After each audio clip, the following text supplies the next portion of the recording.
Over the past few weeks, there's been a lot of talk of what's going on from a macroeconomic perspective and the layoffs, the pressures that selling organizations are facing today, and a lot of talk about how little the number of individuals had made their quota in 2022. Yet there are companies that are still raising sales quotas for 2023. So, me being the nerd that I am, I couldn't let that go. I wanted to dig into the history of sales quotas, how they were determined, how they were focused, and the way that they were structured. And so today, I want to take you into one area that was a head slapper for me. And we're going to do a second part where I'm going to talk about original structures of quotas and variable compensation because it's different than today. However, there is one thing that really struck me that I believe they did correctly back anywhere from 75 to 100 years ago. So 1920s, mid 1920s to the mid 1950s that we get wrong today. And a lot of the research for today, while I've got tons of books that have got all kinds of insights, including a book from the 1950s called Salesman's Compensation, this specific episode is really going to be drawn from a joint meeting of the American Management Association and the American Statistical Association. They had a meeting in 1926 that took place in New York. And a significant topic was about sales quotas. There was a line that struck me when I first started reading it. And the line said, "It is far better that the quota be right than that it be simple." And I thought, all right, that's interesting. I want to dig into this. And the prevailing idea for the whole conference and the whole discussion was that quotas need to be correct. A guy named Donald R.G. Cohen of a company called Swift and Company, during his talk at the conference, said this: "Sales quotas are more likely to be accepted wholeheartedly by the sales force when there is definite proof that a given factor does influence the sales of a commodity, and when the weight to be assigned to it is not determined by individual opinion or guesswork." Huh, that was interesting. So, 1926, how was this done? Here's the interesting thing, and bear with me because I think there's a real head slapper that we should all be considering today.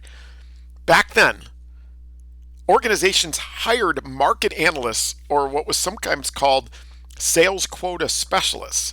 And these individuals used all available data to calculate territory specific quotas. Yes, instead of top down, everyone in a similar role gets the same quota, these analysts looked at the circumstances of each territory and calculated quotas accordingly. So think about, what are we talking about in terms of data? Well, let's say you're selling a commodity like butter. The analysis would determine territories by the percentage of population in an area, with quotas using data around nationality and their proclivity to use butter, right? Butter consumption. Let's say you're selling clothing. They would look at territories and quotas based on potentially things like climate trends by region. You're selling advertising. They had studies on territories where a greater percentage of that population actually reads ads. It could also include, remembering that this was the 1920s, data around the percentage of a regional population who are literate. Using available banking data or IRS data, there were studies that were done on net purchasing power from available net deposits, or even the total number of corporate tax returns in a region. Quotas used data regarding cost of living indices in a region. Another important metric was population density, which had an impact on an in-market salesperson's efficiency. Right? If it was dense, they could see more people in a day versus ones that are more rural or spread out. There's an individual, I wish I knew his first name. His initials are HG, last name Weaver, of General Motors, right? The automotive company. And when he spoke, he said something that was also pretty compelling. And it was, "I have little patience with the ready-made hand-me-down quota. There is no panacea. If it is wrong, I don't care how simple it is, it will not stay sold even if you are able to sell it in the first place. And by sell it, I'm talking about selling it to the salespeople as something that's attainable and realistic. It's 2023. Much is being shared about that idea that, gosh, we've got such a problem in quota setting to where there's a low percentage of salespeople who actually achieved in 2022. And like I said earlier, even worse is the number of companies that are raising quotas in 2023 is pretty surprising too. So here's the head slapping question for you and for me that I really need to dig into, and I hope that we can all start to think about this. With the proliferation of information and data types available, combined with the tools that are now available to make sense of it versus 1926, do you find it confusing that we actually do less today? I mean, 100 years ago, more effort was made to ensure quotas were as accurate as possible, that they were realistic, that they were attainable. There was data available, but less access to such data to make those types of estimates. Making sense of data was a massive manual effort back then, as less technology was available to make sense of it, right? You didn't have Excel spreadsheets, Google Sheets, there was no Tableau or Python. You just had like a crude old school calculator. It might have been from the Burroughs adding machine, right? And you had to figure out how you were going to make sense of this, and it all had to happen manually. At the beginning of each quota period, back then, there was a one-on-one between the leader, maybe that sales quota specialist, and the one-on-one, like with the rep, focused on educating them specific to their territory on the portion of the market that we can reasonably expect to get. So essentially, alignment with the sales individual that, hey, here's the quota, here's why we believe it to be correct, here's all the data that we crunched to make that happen, what do you think?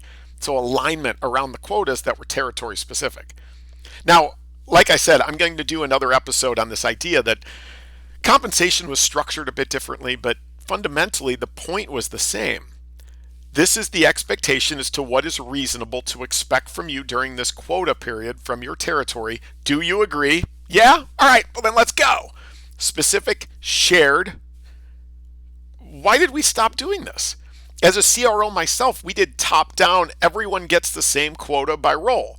For example, my enterprise reps. If I had 6 enterprise reps around the country, they'd each get the same target. So in hindsight, I was even getting this wrong. Now, while some leaders took last year's quota and simply tacked on 5 to 20% onto this current year, this practice back then was severely frowned upon. And again, I'm guilty. In 1926, here was Weaver from General Motors again, commenting on that practice, stating that it, quote, amounts to using the thing to be measured as the measuring stick of itself. That's a funny line to me. Now, in today's era, you hear the term data scientists. They're available. You can get access to them. And the ROI is likely very high to making investments in individuals like that. As a matter of fact, Weaver's thought during his speech on hiring a sales quota specialist is that this individual provides the value of, quote, setting quotas which could be accepted as a standard of accomplishment for the salesperson and as a basis for the redistribution of sales energy on a more economical basis. So the way he looked at it was not only that alignment and engagement, but can we use that data to make sure that our territories are allocated properly and that there's a good balance? And I don't think we're really doing that today. Today, we're doing less with more. Quota attainment is down, and it's not just due to the economy. I would argue that in most cases, organizations are doing the minimum to calculate and assign those quotas. When a target is set that isn't sold to the salesperson at the beginning of the quota period or the year, and that salesperson feels as though it is unattainable, there's no faster path to disengagement, right? Their intrinsic inspiration goes in the toilet. The salesperson probably sleeps less, has their eyes open for their next opportunity, and may or may not leave. So lower engagement, lower attainment, higher turnover, Add to it the idea that the blowhorn by which sellers can now share their disdain for an organization on everything from Glassdoor to RepView, it also means slower time to hire and potentially a lower caliber of inbound applications or people that are applying for your jobs. In 1947, so a few years later, the US Department of Commerce actually wrote a book on sales, which is super interesting. It was published as a public service to help small businesses following World War II, but really to also help returned vets who inevitably will find their peacetime vocation in some phase of selling and distribution. In it, the book included a creed of standards by which all sales managers, which is what they were really called, sales leaders at the time, that all of them should follow. On the list, number 11 read as follows: if quotas are used, salesmen should know how their figures have been determined, and B, the quotas shall be based on reliable, seasoned personal evaluation of accurate and adequate criteria. It's clear to me that the process of setting quotas today isn't right. I mean, between 1920 and 1950, they were doing so much more with so much less. Is it time to rethink the new tradition of top-down, one-size-fits-all quota setting in favor of the original tradition from 75 to 100 years ago, which is careful analysis, quotas that are accurate, quotas that are territory specific, and territories that are aligned with the individual salesperson so that they are bought in and ready to go after it? What do you think? I found this to be super interesting. And again, I think the opportunities are there. The data is right out there for the taking. We just need to make more investments in making sure that we're well aligned. And I think we can get back to that higher engagement level, higher quota attainments, and reps that sleep better at night, they stay longer, and they become advocates for you and your organization. What do you think? As always, I would love to hear your feedback on what we've talked about here today.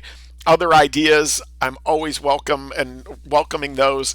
And again, more to come on quota structures and how variable comp was originally designed. But until next time, thanks again for tuning in. Hope you enjoyed it, and share if you think that others might find this interesting. All right, thanks.